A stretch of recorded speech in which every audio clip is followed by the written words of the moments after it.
So I'm just going to go back to the start. So why rugby? Why did you choose to write about rugby? Well, I didn't, Dylan. I mean, that was a long time happening. I'd started off when I was, I think, 13 years old. And I mean, rugby in my hometown didn't register in the same way that rugby was never a working class game where I was brought up. It was played only by the grammar schools, and they were either fee paying or you passed your 11 plus. So a lot of kids never got to go to grammar school who probably deserved to. And so if you went to the secondary schools or the technical schools, then you played football or soccer. Uh, uh, and then my hometown was split. It were two parallel universes because it depended whether you were Protestant or whether you were Roman Catholic. And if you were Roman Catholic, you went to their schools and they played Irish sports, Gaelic football, hurling. The Gaelic Athletic Association, and Gaelic football is still by a mile the biggest sport in Ireland. You have stadia in parts of the Republic of Ireland where the capacity is greater than the town it's actually put in, and it's still an amateur sport, incredibly. So that is way out on its own. Now, if you weren't a Catholic going to a Catholic school, then you didn't really get an opportunity. You probably didn't know that Gaelic football and hurling existed, which is a great shame because all those sports offer so much, and each one has qualities and attributes that you can use in the other one. So the only sport that unified my hometown was soccer. That was Derry City Football Club. And so I used to play rugby for the school in the morning. Sometimes if there was an away match, we had to go to Belfast or somewhere like that, then obviously you didn't get back in time. But if you played your school rugby in the morning, then you went to the football in the afternoon. And I started to write reports, and a friend of a friend of a friend knew the editor of the local weekly paper, and I can remember cycling in, taking my report, being desperately fearful that he would just tear it up in front of me. And but he was very kind and published it. And as a result of that, I was offered a job by the Belfast Telegraph while I was studying to go to university. And I, couldn't really get out of school quick enough to kind of start learning the business. And when I look back on those days, I knew absolutely nothing about anything. So I really flew by the seat of my pants, and I was very, very lucky with the people who kind of took me under their wing and sort of explained things. And I started off doing petty sessions, courts, inquests, fires around my part of that Irish coast. There was always a sort of German trawler that was getting in difficulty, so you had to go out late at night and do the story about the rescue. So I mean, it was, but I always wanted to get into sport. I appreciated that the opportunities to do sport full time back then were very limited because sport didn't get that much space in the papers. But I went to kind of long story short. I was picked to go to a National Union of Journalists training course at Swansea University in 1964. And one of my tutors was the Jeff Rich, who became editor of the Echo. And he offered me a job on the Echo. And I told him I wanted to write sport. And he said, no, sports reporters 10 a penny. You'd be a good news reporter. So I was offered more money, and I realized opportunities back home were limited. And so I came over, and within a year or so, I'd been offered the football job. Now, had I never come to Wales, then I mean, I would never have got into rugby, because I used to get from my digs, a trolley bus from a number 9 trolley bus from near the Royal Oak pub in Newport Road to the Echo office. And don't forget, the Echo then was a massive operation. It was 6 editions a day. The first one would be off the stone about 10:30 in the morning. It was always today's news today. The last edition in summertime would have in the fudge would have the tea time county cricket scores. It was that up to date, and it was great fun. You'd you'd sort of, I mean, I can remember 1965, I think it was, Richard Burton and Elizabeth Taylor, who, you know, I mean, you think of Posh and Bex today, or Meghan and Harry. I mean, Richard Burton and Elizabeth Taylor back then were bigger than anything. I mean, they were the monster couple, and they'd come down by train to watch Wales England the next day. And the train arrived, I think, from memory, about 2:30. So I was sent across, and you know, there were a few people there, but the media then was nowhere near as great as it is today. So you had BBC Wales there, TV, and maybe somebody from radio, and a few newspaper people. And I can remember Burton getting off the train, Brian Holway of BBC Wales grabbing him, and I just eavesdropped. And I think from memory, the only question I asked him was, "Mr. Burton, who's going to win tomorrow?" And he said, "Why, Wales, of course." And you know, you then went to the nearest phone, found about 8 paragraphs, and of course they had the picture, and it made a nice front page story. But you know, and that's from what? From maybe within 90 minutes of doing the interview, phoning the copy, and then it's in the front page of the Echo. So yeah, it was terrific. But what impressed me most was getting on that trolley bus and hearing the conductor talk about football, and I'm thinking, what's he talking about? Cross keys? I don't play football. But of course, what I meant was rugby. And then I realized all these little clubs all had their floodlights, and then I slowly got into the passion for the sport. And having played a little bit of my school team, albeit very badly, then more and more it began to dawn on me, this is a pretty big deal in this part of the world. And it had a passion that it didn't have in Northern Ireland. So, you know, you've had a career which has longevity to be admired, you know. So, you know, you must have seen a lot of transitional periods over your time as a journalist. My first question for you, was it exciting to watch rugby transition into a professional sport? Let me just go back down to paint you a picture of how times have changed from a reporter's perspective. Now, in the great day, I mean, I joined the Daily Mail, and obviously rugby then became a big part of what I did. And I didn't know anybody really in Welsh rugby. And I also had to cover, I was then responsible for Wales and the west of England. So I didn't know anybody at Bristol Rugby, Gloucester, Bath, and so you kind of start from scratch. And I wouldn't say I'm the greatest people person in the world, but I had to force myself to go into a clubhouse after a game, say at Abu Vale, and you'd go in, you'd see a sea of faces, and they'd all look and say, "Who the hell's this guy?" And I would wonder who they were. And it takes time to get yourself known, to be accepted, so people will start to tell you little things about happening in the club. And I found that initially difficult, but you know, you had to stick at it and kind of make yourself known, so that people then got to know you. But the national team, of course, then in the 70s, I mean, I was blessed to be starting off and involved at a time when Welsh rugby was unquestionably the best in Europe. It wasn't quite the best in the world, because in those days, as you all know, they were never able to beat the All Blacks. But what was great from a reporter's point of view was you could go to Waterton Cross on a Thursday afternoon, because the teams then were not allowed to get together under the amateur regulations earlier than a Thursday to play a game on a Saturday.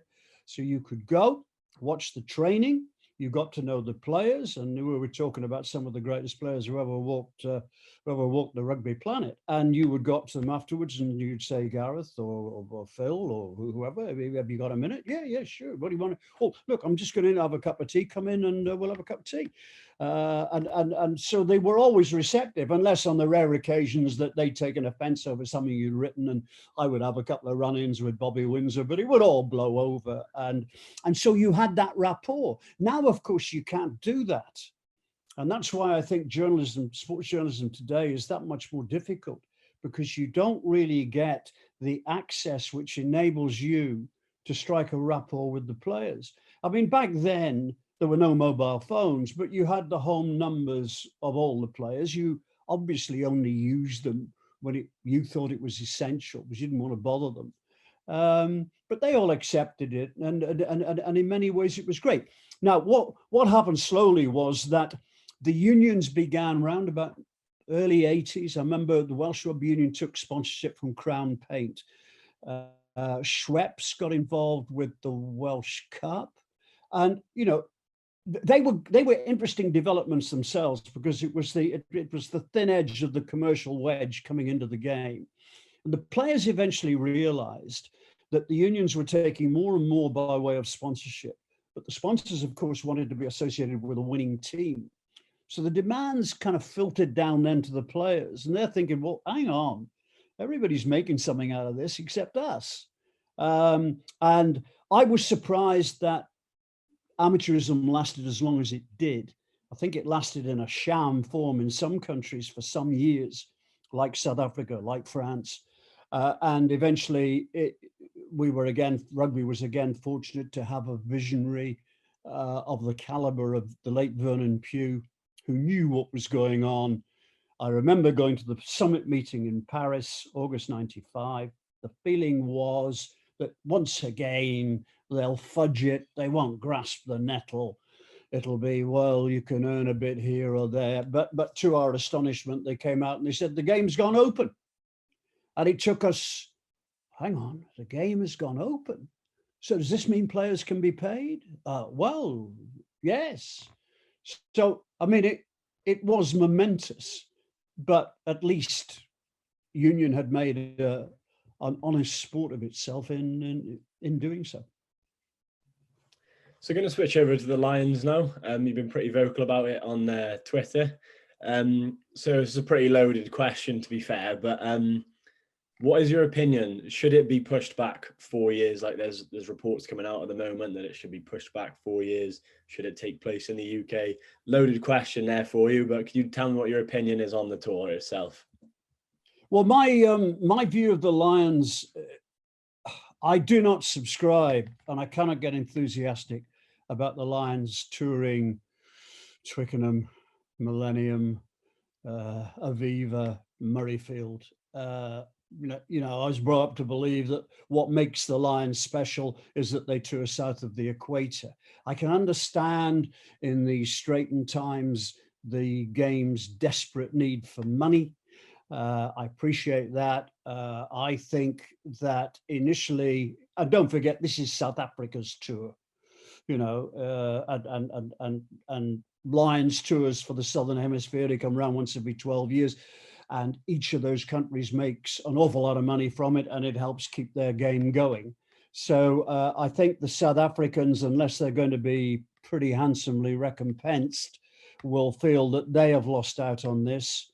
I would have thought, in view of all the momentous sporting events which have had to be postponed or cancelled because of the pandemic, then it wouldn't be asking too much for the Lions to say, look, let's forget it for 4 years. Now, that's a pretty tough decision and a big decision to make, but I do think it enhances the special ethos of the Lions. I think by touring in this country, I think it will do some damage to the image.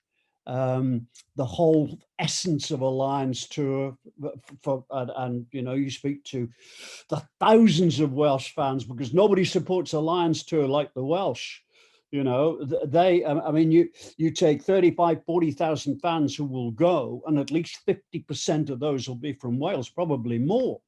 And that's the whole fun of the tour is going to places like South Africa, going to New Zealand.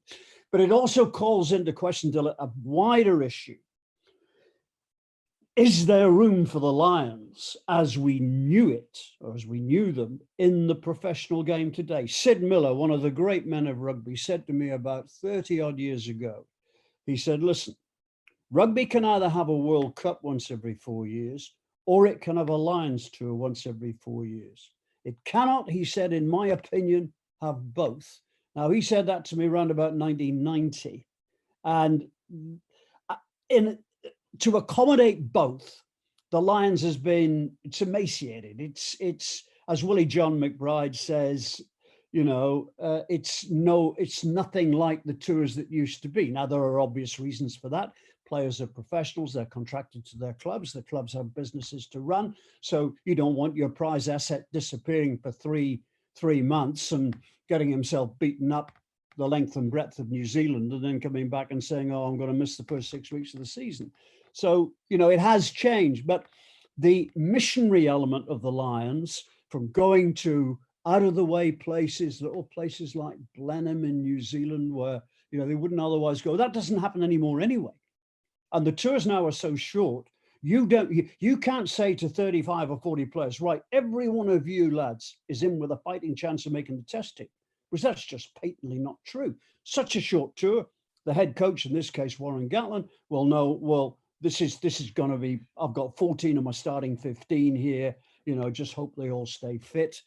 So that sort of whole 8-9 match build-up, which you had in the old days to the first test, now you only have 8 matches in total.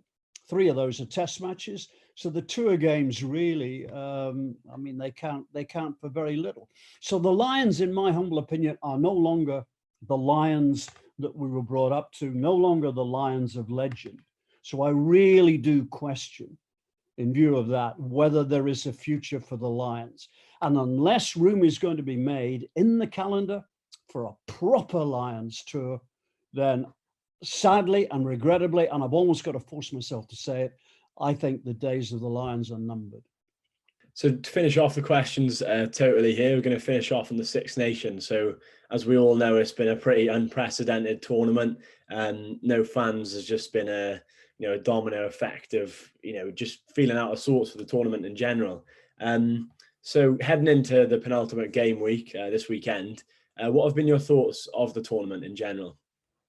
Well, each year with the Six Nations, I say to myself, now don't be surprised by anything that happens. So I continue to be surprised. And all the people I bumped into in the week before the Irish game was, how many are going to lose by? And even after that, then the Scotland, how many are Scotland going to win?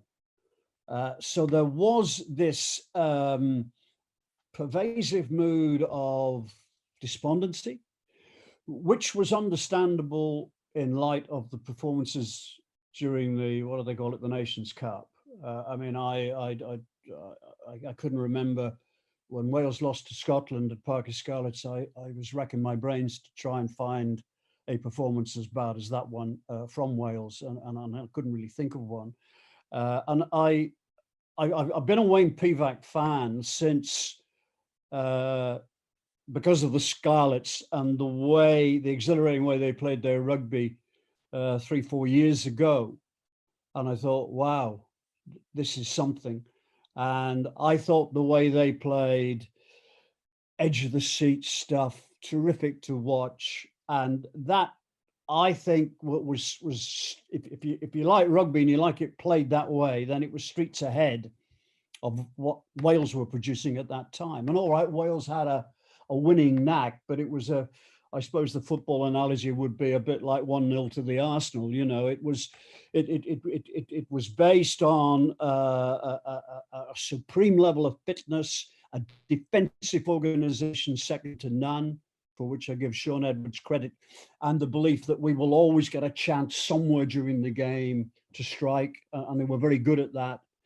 But I felt with Wales, for all their success, that there weren't that many occasions when I got on the edge of my seat and thought, wow, look at that. Isn't that something else in terms of creativity, in terms of finding space and playing the way I suppose that a lot of Welsh people are brought up, people of my vintage are brought up to think of the masters of old. So I thought, I supported Wayne Pivac's appointment, and likewise those of Stephen Jones and the other people who came from the Scarlets. But I also recognised it's one thing to play rugby, a kind of a 15-man game at the highest club level, and it's a very, very different proposition to do it at test level. So I'm delighted that he's had a few good breaks. I mean, red cards, red card, dodgy decisions against England. I mean, I don't subscribe to the view that England lost that game because of those decisions. They lost that game because of their gross technical indiscipline. And I give Wales credit for, in the end, never, once they'd drawn level, I think most people would have thought, oh, going to lose this game now. And yet from that moment on, there was only one team that was going to lose it, and it wasn't Wales. So yes, I'm surprised. And I think anybody being honest would say they are surprised. I think we probably yet to see perhaps the game evolve the way they want it. I don't think you can attempt to downplay what Pivac's achieved by saying, oh, well, it's Gatland's team. Because if you look at it, you know, he made big calls. He took off the halfbacks early in the second half at Murrayfield. You know, he's given younger players, Hardy, Sheedy, Jim Botham, all these people, he's given them a shot. So the team is evolving. Although, I mean, the basis of it is as it has been over the years. I mean, look at the team that's playing this weekend. I think there's almost 1,000 caps in that team, which is, I mean, that's experience sky high, isn't it?